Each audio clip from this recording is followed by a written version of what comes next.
John, the energy yesterday was awesome. Tell me So about what we did was the night before, Casey and I said, okay, we get into these team meetings, we talk about this, we talk about the goal, and people just kind of say, yeah, I get it. They get a little bit fired up and they go on their business. So what we did yesterday is I started out the morning kind of right off the bat talking about pitch to challenge, Yep. right? But I didn't talk too much about it. And I told a couple people, and I said, before you get to the meeting, have a list of some people you're going to call because Okay. we're going to do an exercise. I didn't tell everybody though, and there's a reason for this. And so we get to the meeting, and we actually we talked about scripts and stuff like that, and we actually wrote out a script as a team. And then we said, okay, we're going to take 15 minutes. I don't care if you go outside. I don't care if you do jumping jacks. And on the board, I said first, second, and third. And I said, the first person to set an appointment, you get to win a prize. And we're not going to tell you what it is until after this exercise. And everybody's kind of looking around like, are they serious? It was kind of awkward, but they're like, is he, or we're being for real right now? And we said, y'all go, start calling. And immediately some people panicked. Some people said, like Brandon on our team, just pulled out the phone and started calling immediately. And you saw this energy pop into everybody. And we spent probably 20 minutes. And then people started trickling. I made some calls. People started trickling in the room. And I was going around. I was checking on people. Right? I was checking on people, seeing what, like, listening to their conversations. And people started coming in the room going like this. We're like, well, what'd you do? And we'd ask everybody to talk about, how their calls went.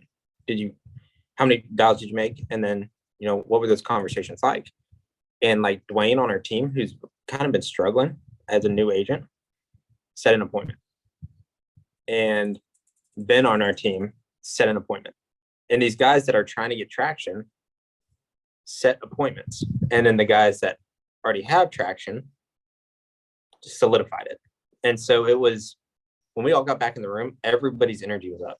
And then like Ben didn't get a hold of anybody. And as we're sitting there, we're reviewing kind of, we said, well, what were your takeaways from doing that call? What were some ahas that you had? Ben's phone rang, and it was someone that he had called. And he stepped up, and we all just got quiet. And he stepped outside, and we kind of got back talking. He walked back in, and everybody was genuinely cared about what he had to say.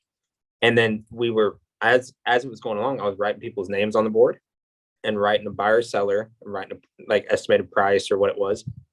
And so Ben came in, we stopped what we were doing. And I told Ben, I said, go write your name on the board. And he walked up there, and he was so proud, wrote his name on the board. It was awesome. And so that was on one half of the board. The other half of the board, I had listings taken with 20. Underneath it, I had like 1 through 7. And I had it in the agenda, and I wasn't planning for everybody to see the agenda, but Casey and I were talking after that. We got talking about the 20 listings goal. Got talking about it, and I looked at Casey, and I said, we can do more than 20. And Casey's like, yeah, we can. We walked up there and we crossed it out. And we said to the team, we said, unified as a team, what do y'all think we can do? And as a team, it's not me, as a team, they said, we can do 30 listings. I said, okay, this is what we're going to hold you accountable to, 30. Well, then we did the 410 exercise that Casey wanted to do.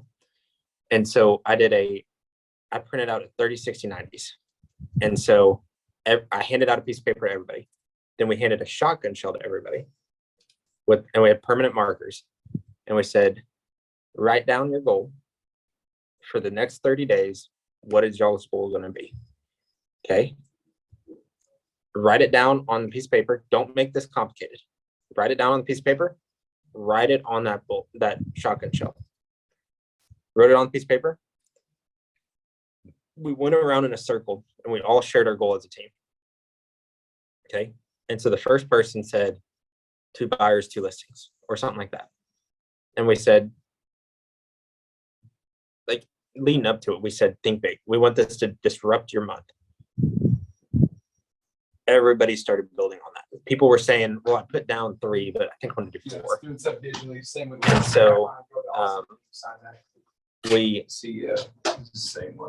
we wrote it down. And then at the end of it, we were taking tabs.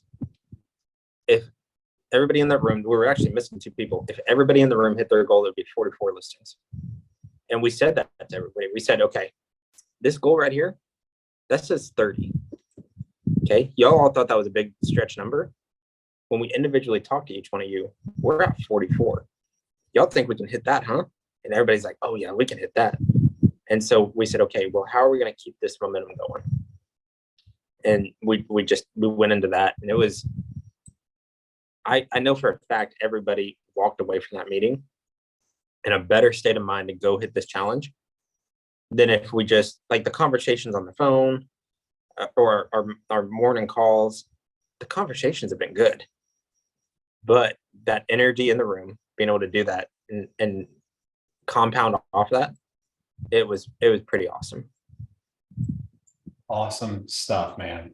So basically what I'm hearing you say here, if I just broke this down, you went ahead and you said, all right, hey guys, we're going to go ahead and cast the vision here of focusing on the listings taken. And then we got them into action, right? It wasn't this, hey, this theoretic, we're going to do this, right? You actually set the stage up, and then we're going to go ahead and get into action. Now you mentioned here that you shared that with a few people, not the entire team. Yes. So we actually touched on that. So towards the end, we were talking about follow up Boston Sisu, and we were talking about energy at the end of the conversation. And so I said, okay, Ben, Brandon, and I think it was Dwayne, Ben, Brandon, and Dwayne, because Dwayne's new. I said, how did y'all feel going into that? And they said XYZ. And then, like, Channing and Rachel, some of the people that were in there, they were thrown off guard. They were like, I don't know who to call. And so I said, okay.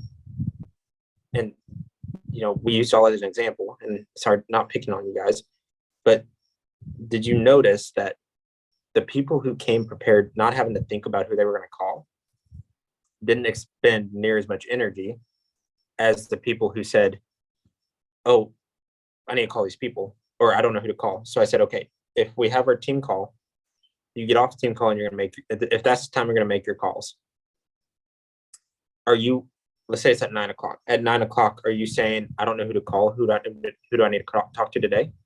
Or are you saying, I have this list of people to call, I'm just going to call these people? And I said, the energy level, you're not expending the energy to figure out who you need to talk to.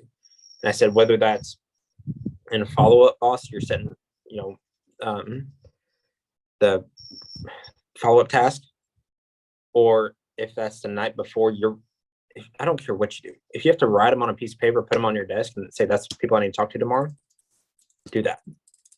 But if you have a list, at least an idea of the people that are top that you need to talk to that day, well, then the next day you're going to have different people you need to talk to. You're not just gambling. You're not just guessing on who you need to talk to. You're being strategic with it. Okay, man, I love it. I love it. I love what you just said there. So, all right, so first off, the biggest thing that I love about this is that it really, really amplifies the confidence, right? And while you're doing this, as you're gamifying this, right, you're also allowing them to create authorship of it, of the goal primarily, right? And I love how you say, hey, we're at 20, then you guys are like, yeah, man, I gotta tell you, like, after what you guys just showed up, like, I think this is kind of a small number. You guys threw 30 up there, and then individually, right, they collectively said, and it was key, and you continue to have that same conversation. What's the number that's going to go ahead and disrupt your day? Right, what's going to disrupt your day? So they're thinking beyond what logic would tell them, right? And you embolden them with confidence. Then you ask them that question, right? So now they're giving you a number 44. Now all of a sudden 30 seems like, oh, that's like a walk in the park, right? But then I love how you didn't just leave it at goal, like, all right, hey, we're just going to go ahead and think of a goal and we're just going to leave it there. Then you anchored those proactive behaviors, right? You intuitively already had the game plan set up, right? You already said, all right, hey guys, we're going to set some of you guys up with a cheat code of preparing for this initiative. And then they came in and they just went right into activity. And then they showed, all right, hey, if I'm proactive, good things can happen. Mhm. Love it, man. Love it. Love it. Love it.